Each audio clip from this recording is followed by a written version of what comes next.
Right, so if you're watching, depending if this video works, I'm not sure. My sister bought me, if you didn't already know, a deep web mystery box from the deep web. So she said I'd need this, which is a cassette player, and I've got it here. I can't switch the camera on, so just, yeah, there you go. So I've also got a screwdriver just to get through anything tapey, I guess. I don't know. I'm doing this on my bed, so if there's something gross in here, yeah. Anyway, let's get started. I can open the fucking thing.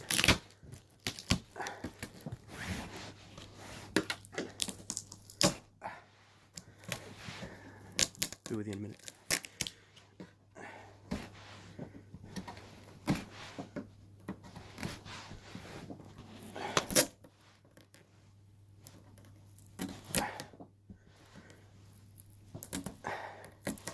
He said when the box was bought for her, the description just said trophy, so I don't know what could be in here. Could be, without trying to sound foolish, a murderer trophy perhaps? I mean, the dark web's pretty fucked up if you know what sort of things you can find on there.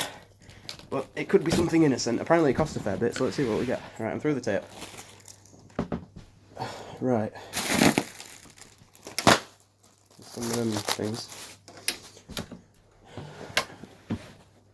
Right, there's a piece of paper stuck to the top. It says, autopsy. Lacey Peterson's head was missing and parts of her unborn child. Lacey Peterson's head and parts of her limbs were missing and plastic tape was wrapped around the neck of her almost 9-month-old unborn baby. According to the autopsy, the skin of the child was not decomposed at all, though the right side of his body was mutilated. One arm and one leg had been severed and the placenta and umbilical cord were not found with the body. Something smells a bit funky in here, but it's not rotting, so there's no meat in here, I guess. Where was I? Peterson's body was so badly decomposed it barely looked like a body after it was found in San Francisco Bay last month. However, the autopsy report showed her cervix was intact. Experts are divided and baffled over whether the new relations about the condition of Lacey Peterson's body and that of her child will help in finding out what has happened. On Thursday, sources close to the investigation told ABC News the sealed autopsy report indicated a piece of nylon tape was looped around the child's neck and it washed ashore last month. Sorry, just make sure I'm still recording. There was also tape on Lacey Peterson's lower torso, outside her clothing where her body was found April 14th, a day after her baby's remains were recovered, the sources said.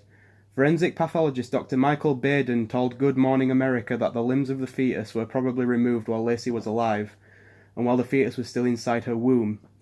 Baden, the former chief pathologist of the New York City, said it could not be determined from the autopsy how the baby came out of Lacey's body, but that the tape was also placed around the head of the fetus while it was still inside the womb.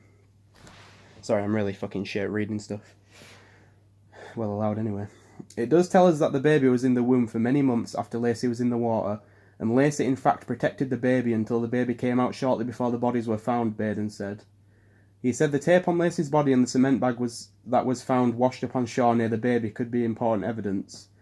If any of that matches cement or duct tape that they've come in contact with in removing stuff of Scott's place of work or place of residence, that's heavy evidence, he said. Defence strategy. Legal experts say that the autopsy leaks, along with the recent statement from Scott Peterson's lawyers, including one of that Lacey might have been killed by a satanic cult. That's interesting. Could be part of a strategy by the defence to create doubts in the minds of prospective jurors even before the case goes to trial.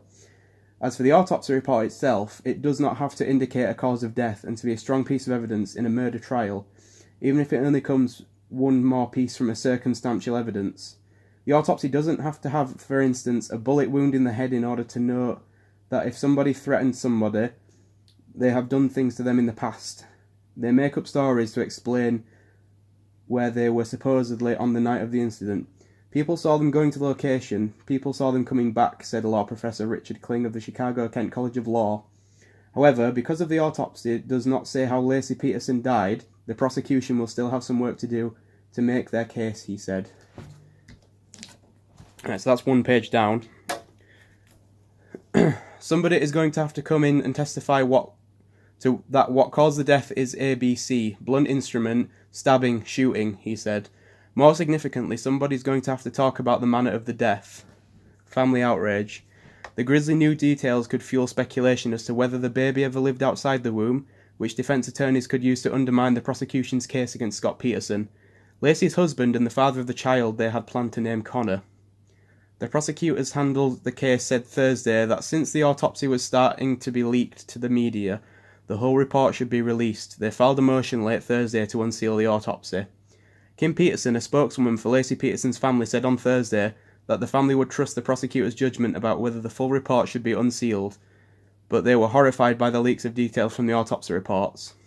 However, Superior Court Judge Al Gorilami ruled tonight that both autopsy reports should remain sealed and said releasing the information could prejudice public opinion before the trial. The judge also indicated that he may issue a gag order preventing both sides from speaking to the media. Halfway down the last page now.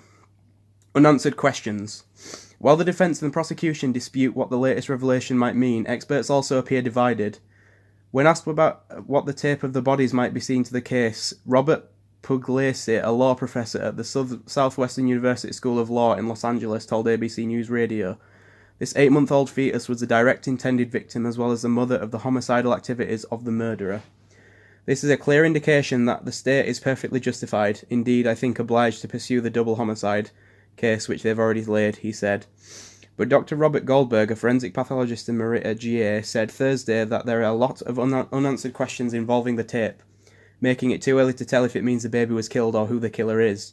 "It could have been picked up as some artifact in the water," Goldberg said. "The child could have been dead before this occurred, and this could just be a connection to keep the child weighed down." Scott Peterson has acknowledged he was having an affair with a massage therapist, but he insists he never hurt his wife or the baby. His attorney have suggested the pregnant woman may have been kidnapped and killed by a satanic cult. If there was evidence that the baby might have been born, that could be used to support the theory. But investigators do not believe Lacey was killed by a satanic cult, or that a baby ever lived on its own. The autopsy in its entirety would not leave as much room for speculation, one source told ABC News. However, a defence source maintained the tape was tied around the baby's neck. The cut on the body appeared to have been made intentionally, and the condition of the child was not consistent with a so-called coffin birth, in which fetus is expelled from the body of a woman who died while pregnant. Right, so that's it's not double-sided. Right, so that's the two pieces of paper glued to the top. So I'll do a little bit zoom and scrolling, just so you can pause it and read it if you want to. I'm using the front camera and I can't spin it, so it might be a bit shitty, but... Right, this concludes the first part of the video. I'm going to upload this to Facebook now, or to Messenger, and then I'll carry on filming as it's going up, so you can sort of come along with me.